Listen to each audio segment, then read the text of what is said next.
விருச்சிக ராசி நேயர்களே, உங்களுக்கெல்லாம் இந்த மாதம் வெற்றி செய்திகள் வீடு வந்து சேர்கின்ற மாதம். உங்களுக்கு ராசியிலேயே புதன் சுக்கிரன் இணைந்திருக்கின்றார்கள். புத சுக்கிர யோகம் என்று சொன்னாலே பொருளாதார மேம்பாடு அதிகரிக்கும்.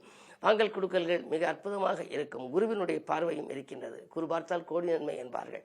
அதுவும் 5ஆம் பார்வையாக பார்ப்பதனாலே நினைத்ததை காட்டிலும் உங்களுக்கு மிக அற்புதமான பலன்கள் கிடைக்கப் போகின்றது. இந்த மாதம் சென்ற மாதத்தை காட்டிலும் சிறப்பான மாதம். விலை உயர்ந்த பொருட்களை வாங்கி மகிழ்வீர்கள். வங்கிகளில் சேமிப்பு உயரும். வளர்ச்சி பாதையை நோக்கி அடியெடுத்து வைப்பீர்கள். செல்வாக்கும் உங்களுக்கு மேலோங்கும். உத்தியோகத்தில் கூட மேலதிகாரிகளின் பாராட்டுகளை பெறுவீர்கள். எதை எந்த நேரம் நீங்கள் செய்ய நினைத்தாலும் செய்ய இயலும் அளவுக்கு உங்களுக்கு தனவரவு தாராளமாக வந்து கொண்டே இருக்கும்.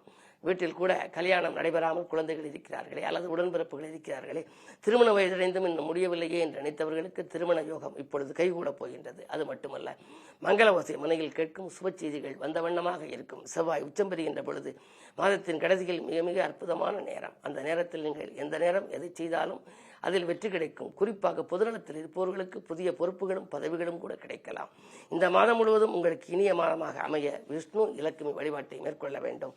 பொதுவாகவே நீங்கள் ஆணைமுகனை தொடர்ந்து வழிபட்டு வந்தாலே ஆனந்தமான வாழ்க்கை அமையும். விருச்சிகம் என்று சொன்னாலே விருத்தியம்சம் உள்ள ராசி என்பார்கள். எனவே வாழ்க்கையில் விருத்தியம்சம் கிடைக்க ஒவ்வொரு நாளும் ஆணைமுகனை வழிபட வேண்டும். இம்மாதம் குறிப்பாக விஷ்ணு இலக்குமியை வழிபட்டால் விருப்பங்கள் நிறைவேறும். நல்ல திருப்பங்கள் உருவாகும்.